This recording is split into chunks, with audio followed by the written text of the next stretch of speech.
Para sutresna budaya basa Jawi sugeng pepanggihan malih kaliyan Subadi Prawata. Ing kalodhangan menika badhe ngaturaken waosan buku basa Jawi Cerita Cekak.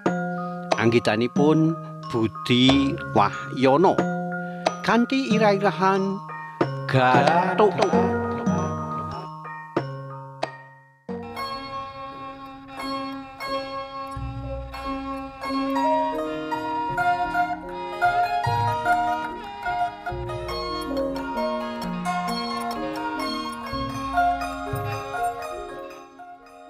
Mulih saka kantor praupane sisianku katon jengkerut. Mbok menawa ana masalah sing ora cocok karo atine. Yen bab sembulih oleh mulang, tak kira wis ora. Wis pirang-pirang wengi olehku menehi pitutur menawa golek dhuwit ora bisa ana donya pawiyatan. Pawiyatan luwih trep yen kanggo ngabdi. Pancen abot, nanging sapa ngerti dadi salah sijine karcis besok yen antri bareng-bareng mlebu swarga. Sisianku mung mlengeh. Panjenengan iki yen gawe ukara saenake. Celatune ngemu rasa bombong. Lah apa ora iya? Coba Pak Imawan kancane dhewe saka Pemalang kae. Kasile saka ngingu bebek meh ping 3 dibanding pametune minangka guru. Tetep milih guru. Nanging lak bisa pensiun to, Pak. Lah yen angon bebek pikirane meletik. Ya, yen bisa nyelengi lak yo kena kanggo pensiun. Semaurku sak kepenake. Sisianku manggut-manggut. Aku banjur mbayangake pametune ibune bocah-bocah minangka guru SMP swasta ana rong sekolahan. Durung yen sore dheweke nyambi kuliah karepen entuk embel-embel sarjana pendidikan. Ngiras-ngirus ngoyak glondongan sertifikasi. Jebule kuliah yo angel, perlu pengorbanan. Saben dosen kok ngakon gawe makalah terus presentasi. Guneme wiwit krasa anget. Alis mripate katon alum kesel. Lah dosene kari mesam-mesem. Kala-kala benerke. Kok pirsa to, Mas? Pitakone kaya sing tak badhek. Lho, elek-elek ngene lak ya tau kuliah magister. Karepku nggodha mundak. Lah iya, panjenengan ki yen kuliah enake ora karuan. Dosene padha kenal. Riko to yen ora gage-gage menehi biji apik. Oleh nyindir gawe guyu. Tak pandeng mripate sing gumebyar. Ngelingake jaman dheweke tak casting dadi paraga utama ana sawijining lakon drama 20 taun kepungkur. Nalika aku isih dadi wartawan seni. Mula dadi tokoh sing misuwur ngluwi artis berbobot ditanggung bijine mesti apik. Olehku nyemoni karo dehem-dehem. Kebacut tuwa, Pak. Apa maneh kabeh mata kuliah wis tak kebut. Kurang siji iki sing marai aku mangkel. Ukarane sajak ngundang wigati. Rasa trenyuku dumadakan jenggirat. Ana jero batin aku nyoba mbedhek. Aja-aja mata kuliah sing diampu Pak Drembo. Aku mikir ala kaya mangkono merga sisiane kancaku sekantor 3 sasi kepungkur uga nyritakake kedadean sing padha. Apa mata kuliah sing diampu Pak Drembo? Ucapku keprucut. Sisianku kaget. Ah, Mas, kok pirsa? Gito oleh nyedak. Oh, Mbok Dar, nyonyahe Mas Pram nate ngadepi kedadian kaya mangkono. Ah, terus carane beresi piye, Mas? Nrecet ukarane. Yo bayar. Aku ora nyaman yen nganggo tembung nyogok. Dianggep wae kuwi syarat khusus. Tegese ora bakal lulus yen ora bayar. Lah piye maneh? Bijine ora tau metu, kaya-kaya dipendem ana brankas. Bareng dicaosi daharan ana ing rumah makan. Nalika konsultasi, bijine entuk A. Gendeng apa ora? Aku mancing semaure sisianku. Terus aku enake piye, Mas? Nyuwun iku pratikel panjenengan yen nyaosi amplop saruh apa ora? Pitakone tenanan. Aku ngulu idu trenyuh.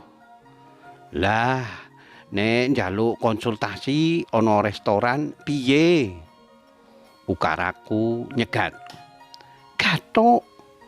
Panjenengan buntuti wae. Syukur ngasta CCTV. Apa kamera sing ndelik? Lah, mahasiswa sing senasib wong pira to, Dik? Aku ndedes. Wong 3, Mas. Lah sesuk arep tak rembug bareng. Enake nyaosi apa supaya cepet lulus, cepet wisuda.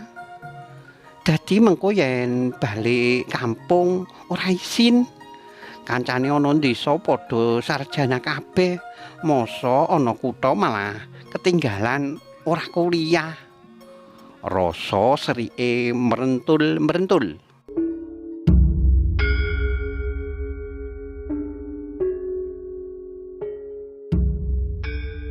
Sore bajute sisianku wis katon sumringah.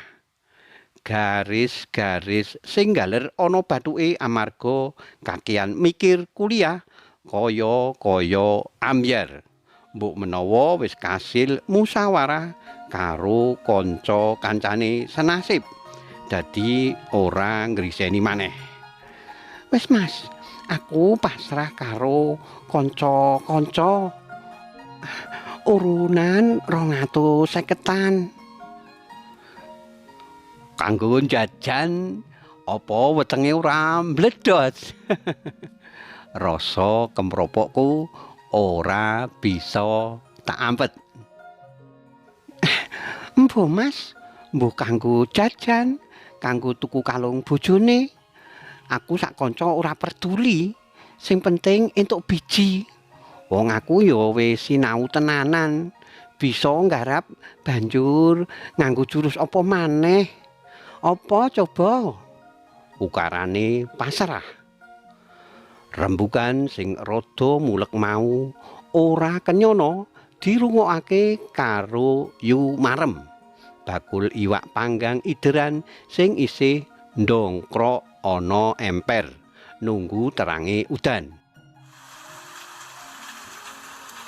Pandengane mlayu rono rene. Aku karo sisianku di sawang mboko siji. Nuwun sewu, kok wong sal wangsul ngendikaken asmanipun Pak Drembo? Menapa ingkang pun sebat Pak Drembo dosen nggih, Pak? Jinggleng oleh nyawang yu marem marang aku sakloron. Aku karo sisianku kaget. Loh, kok kenal to yu? Sisianku ora sabar. Karo dibarengi rasa gedem-gedem yu marem kondo yen Pak Drembo pancen misuwur ana kampunge. Ora misuwur apik lan cocok kanggo patuladan nanging sewalike misuwur sing kepitung ora pantes. Nuwun sewu, Pak. Piyambake niku asring dipun raosi tangga tepale. Asring bolos kerja bakti. Puterane nggih kendu-kendu sekolahe. Lho, apa tangga cedhak ta yu? Kok nganti apal anake barang? Ibune bocah-bocah melu kemrecek. Yu marem mantepake eseme. Celak, Bu. Malah setunggal RT. Lah puterane sing bajeng rencange anak kula nalika SMA lho, Pak. Anak kula kerja wonten pabrik plastik. Puterane piyambake kuliah. Oh, ngono to yu. Inggih, Pak. Katriyos kuliahe meh di-drop out. Ilate keprungu cetha. Aku mesem. Lah, kok iso bodho sebabe apa yu? Aja-aja ora tau nukoni iwak panggange yu marem. Guyonku. Yu marem guyu kepingkel-pingkel. Nggih niku, Pak. Tiang gesang mbok menawi sampun kathah dahar lawuh mboten halal. Arta sogokan dadose nggih mekaten. Putrane dados bodho. Artane sogokan mbok menawi menggok kangge ndawakake kuliahe. Celatune karo ringkes-ringkes dagangan. Aku karo sisianku mung bisa ndomblong. Meneng-meneng wawasane yumarem kepitung jembar. Ora wurung aku banjur kelingan almarhum Mbah Marijan. Sajake yumarem wis kegladi duweni ilmu titen. Duit utawa sandang pangan sing digoleki kanthi cara ora lumrah. Playune tetep marang kedadian sing ora lumrah.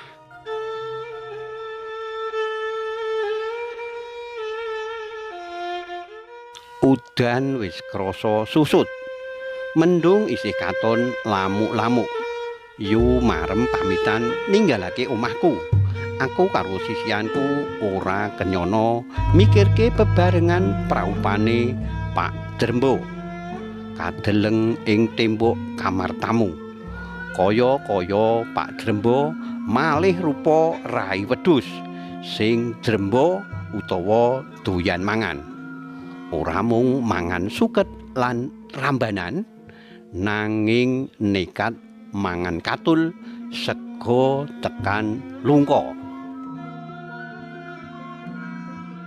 Dina candhake watara jam 5 sore sisianku mlaku ngendrit banjur keprungu nggeret lawang pager ngarepan.